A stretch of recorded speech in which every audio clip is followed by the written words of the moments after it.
Sharing this moment together is what I hoped for. Sang una ko ikaw nga nakita, naglaom ako nga nagtalang ako, kag nakasulod sa isa ka matahom nga dalagkuhan. Ikaw ang babae nga madugay ko nga ginapangita kag ginahulan. Nagpangako ka nga kamatayo lang ang makapabulag sa imo kag sa ako. Apang karon, ina lang ang masiling mo. Sorry. Nga. I am so sorry. Okay, just go. Apang hindi na magbalikin. Hindi mo ako makita nga nagahibik. Bangod ang akong mga luha. Ari lang sa sulod sa akong dugang. Apang ko magabot ang tiun nga pahibiun kanila. Magbalik ka sa ako. Ari lang ako diri. Kag nagahulat gihapon sa imo. Argay! Gintampa mo ako? Akig ka kay ginalukan ko ikaw? Torpe. Sorry pero I love you. Promise. Kadamo sang tsansa ang ginhatag ko sa imo para halukan mo ako. Tapos, isa lang masarangan mo? Torpe. Mga tinaga nga masakit, masubo, masadya, nga halin sa mga lamharon nga kasing-kasing nga nagahigugma. Initanan makita naton sa mga pinanidlang sang isa ka diary. Kagini, hatagan naton sang kabuhi diri sa aton palatuntunan, Dear Diary. Dulot sa inyo sang Bumbo Radio. Basta Radio Bumbo. It's a special day, my love.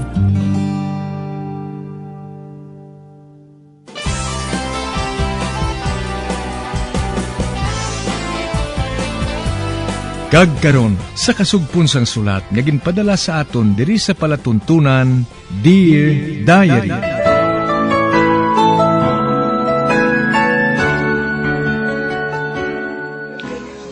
Dear Diary, bahin sa nagligad, likom nga nagakalipay si Roxanne kung madumduman niya ang nangin aktwasyon ni Sander sa mag-atubang siya sa iya sini nga pamilya. Tungod amat-amat na niya nga nagakatuman ang iya sini handom, ilabi na kay naglala na gid ang ginabatyag ni Toby. Kag kung mapatay ini, nagaplano siya na targeton ang tigulang. Samtang, amo na lang ang akon pagpasalamat nga damgo lang gali ang nakita ko nga nahulog si Tina sa estatwa ni Rizal. Kaginpukaw ako ni Dan. Kaginhambala niya ako nga baliskad ang damgo. Kag nagasalig gid siya nga mag-aayo pa si Tina. Sa pagpadayon ko pagid. Okay. Dito ako mapungko sa doyan sa idalom sang garden. Matahom ang doyan dito. Naginpahimo ni Toby para sa akon. Makadto ako dito. Dito ako subong matulog. Wala sang tawo ang balay. Magluwas sa akon.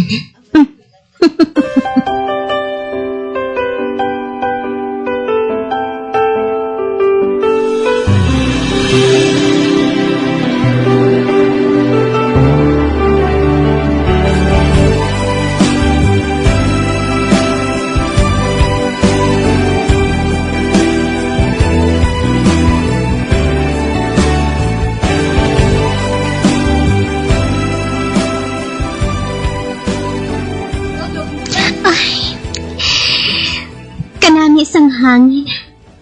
Kabugnaw. Kag daw sa mapiyong ng akong mga mata. Natuyo na ako. Apang daw sa India ko pag-ayawan sa pagtanaw sa palibot. Daw paraiso ang garden niya yun eh. Ginpabuhat ini ni Toby. para lang sa akon. Oh, ang tanan, mabakal sang kwarta. Ginbakal niya para lang sa akon. Kung tani, kung gwapo lang siya pareho kay Sander, wala na ako sang pangayoon pa. Wala na gid. Ako na ang pinakamapalaran nga babae sa ibabaw sang duta. Oy, daw sumatulog na gid ako. Bugtaw ka balan! Bugtaw! Anong? Ba? Sander? Hindi. Siya gid. Kag nagatindog siya sa akong tupad. Kag ang iya na bong puno sang kakik. Nangari ka dire. Kag nga! Hindi ba ako makakadto sa balay sa akong utod? Nalipat ka siguro. Nga asawa ko sang utod mo. Gold digger ka. Nakaibalo ko nga kwartahan mo lang ang utod ko. Kag hindi ako magpasugot ng padayunon mong ginabuhat mo ngayon eh. Kag nga may mahimo ka bala? Makaibalo si Tube sa ginahimo mo ngayon eh. Makaluluoy man ang utod ko tungkol sa ginbuhat mo. Kag ikaw, hindi ba lang gintunto mo man ang asawa mo nga si Happy? Oh, ano? Wala ka ginmatod sang huya nga klase sang babae? Wala ko gintuntong akong asawa! Ano nga wala? Nagpangako ka nga bulagan mong asawa mo para nga ipakasal mo ako. Ano? Ikaw ipakasal ko? Nagdamgo ka siguro, no? Ha? Hoy, hindi ako magpakasal sa Hindi ka babae. magpakasal sa akon nga isa ka gold digger. Hindi ka magpakasal sa akon kay hindi ako bagay sa inyo.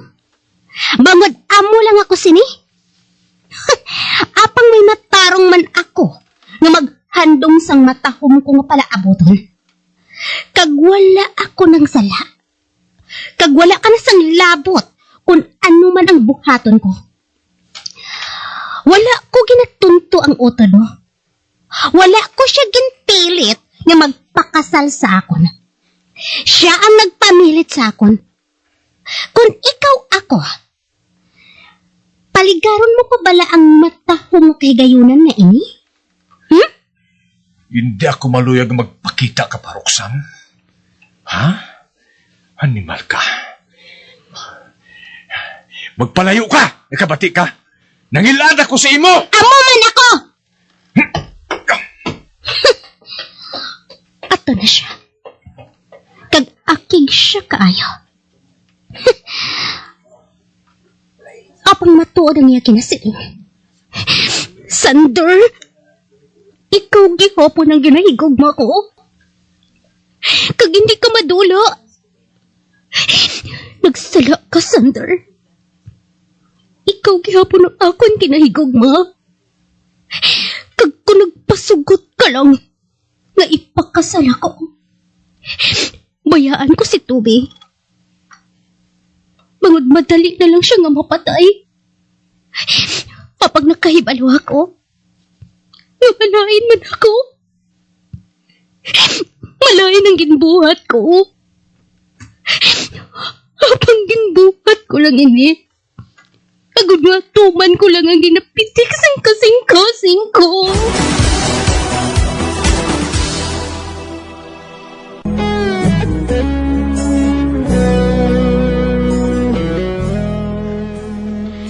Samtang nagaduyan-duyan si Roxanne sa ila sini garden nga nagaisahanon, hinali lang nga nag-abot si Sander.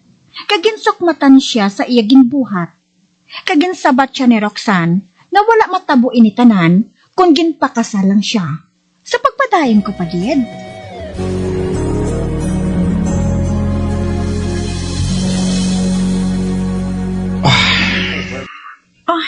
Dan, may problema ba sa opisina? Pero may ka lang nagkakurisong Nagpanawag naman si Amanda. Ang utod mo? May nga aman, anong kinahanglan niya?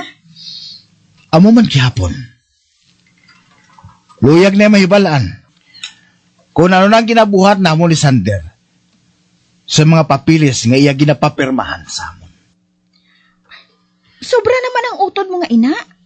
Hindi siya makahangop, haw? Amot man gani. Hindi man siya musina. Apang sugod sang dito na siya mag-istar sa amon, tiya. Sa madamo nga mga tinuig. Nag-amunay na siya. Do pariho ba lang akig siya sakon? Wala ba siya sang handom nga makikita sa inyo sang personal? Wala. Masako ko no siya. Amoy na ginapaagi na lang niya sa sulat kag telepono ang gusto niya nga imensahe sa akon.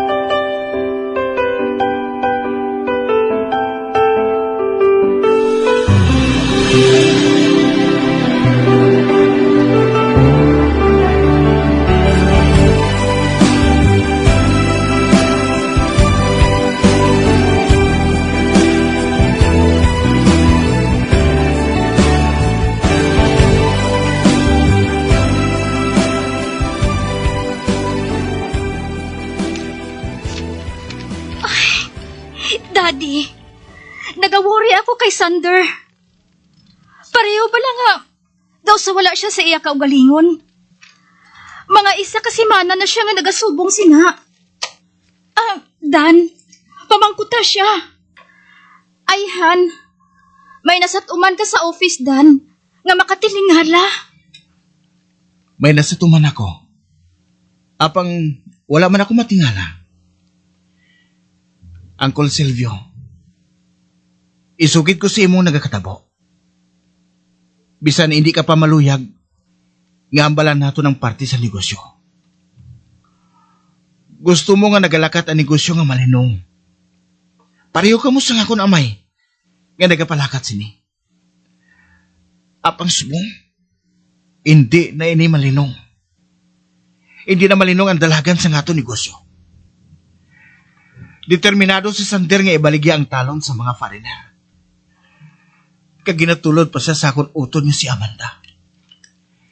Kaginhatagan pa na inis ang rason. Nga kung hindi kita maghatag sang kwarta sa iya, madimanda siya.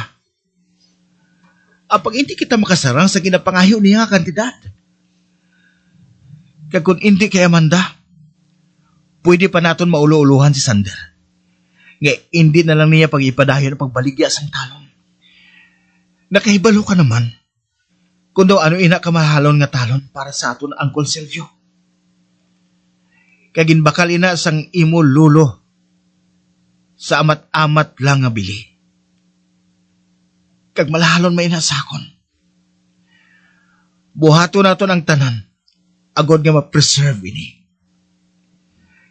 Kaya ikaw kung taning masugilanon kay Amanda, Uncle. Ayan, mapati siya sa imo. Si Amanda? Apang hindi ako maghambal sang batok sa iya. Hindi ako magbatsyag sang bisan ano kung buhaton mi na, Uncle. Nakaibalo ako. Nga bisan anong ihambal mo sa iya,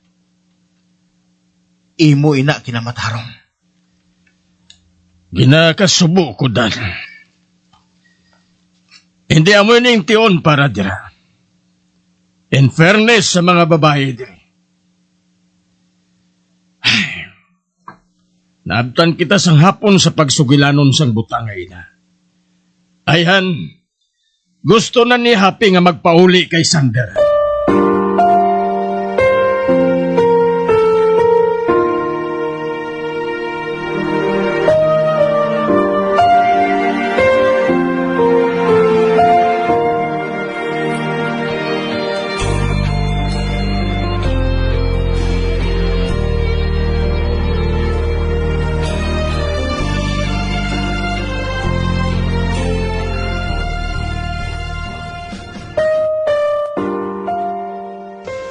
Day Barbara, may isugid ako sa imo, Day. Ano ina, nani? Si Tina, nagbalik naman ang iya batasan nga wala nagahambal. bisan anong buhaton ko, day. Hindi gid siya magsabat. Nagatulok lang siya sa akon. Ikaduha na ini kasimana nga nagasubong siya sinha. Ikatlo na ini kasi mana, day Barbara. Kag abi mo, day. Amo pala ako makakita sang bata nga may batasan nga amo sini. Kag hindi ako makahibalo kung anong buhaton ko, day. Babae lang siya, nani.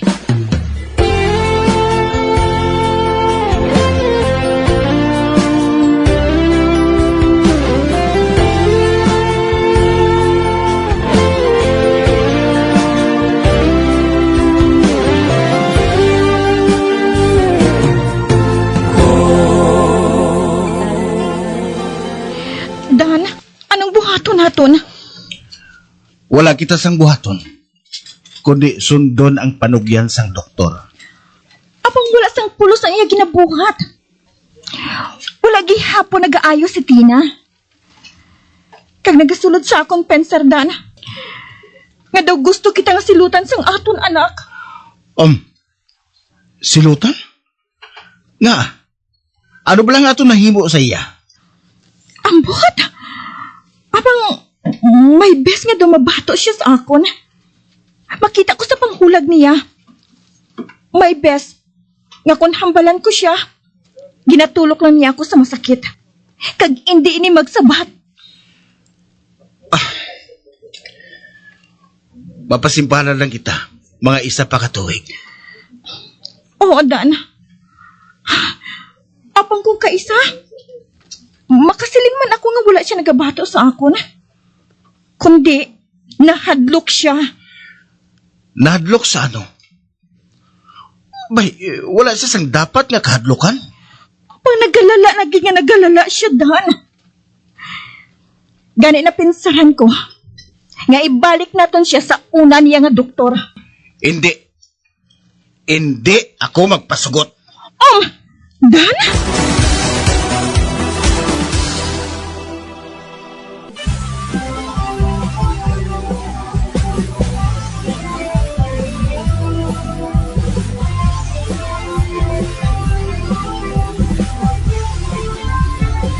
Mga abyan, sunda sa pagbamati, ang kasugpon sang sulat, naging padala diri sa aton palatuntunan, Dieng Diary. Padamo gid nga salamat.